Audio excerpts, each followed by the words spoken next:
Moikka! Olen Salmenkaidan Maija. Toimin ostajana ja vastaan yrityksen toimitusketjuhallinnasta. Päivittäisiin työrutiineihini kuuluvat ostotilausten käsittelyt, toimitusten seurannat tehtaaltamme sekä tiivis yhteistyö toimittajiemme kanssa. Nyt uusimpana työtehtävänäni on tullut auttaa laatupäällikköä sisäisissä auditoinneissa. Aloitin työskentelyn lähes 15 vuotta sitten asiakaspalvelusta. No mitkä ovat muuttuneet ajalta, jolloin aloitin tähän päivään? No sanotaanko näin, että tavat ja prosessit ovat muuttuneet hyvin paljon. Vaikka itse kuulun toisinaan siihen niin sanotusti old school porukkaan, jotka mielellään pyörittävät papereita pöydillään, niin sanotusti tämä paperiton toimisto on myös iskostunut omaan päähäni suht mallikkaasti.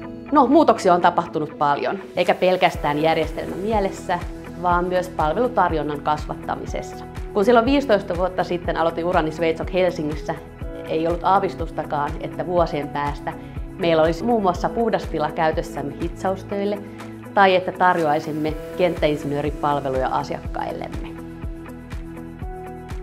No, päällimmäisenä tulee mieleen uuden oppiminen, mikä ei tässä yrityksessä lopu niin halutessasi. Olen päässyt osalliseksi erinäisiin työrooleihin ja tehtäviin. Yhtä tiettyä hetkeä en pysty erittelemään, mutta lähes joka päivä pääsen pistämään itseni likoon ja opin jotain uutta, mikä taas tekee työstäni todella merkityksellisen. Ja itse asiassa nyt tuli kyllä mieleen, että kun mä oon kouluttanut näitä mun kollegoita asiakaspalvelutehtäviin useammankin jo, niin tiedän, että olen tässä perehdytyksessä onnistunut, kun näen, että kollega hallitsee hommat hyvin ja jopa opettaa minuakin päivä päivältä lisää.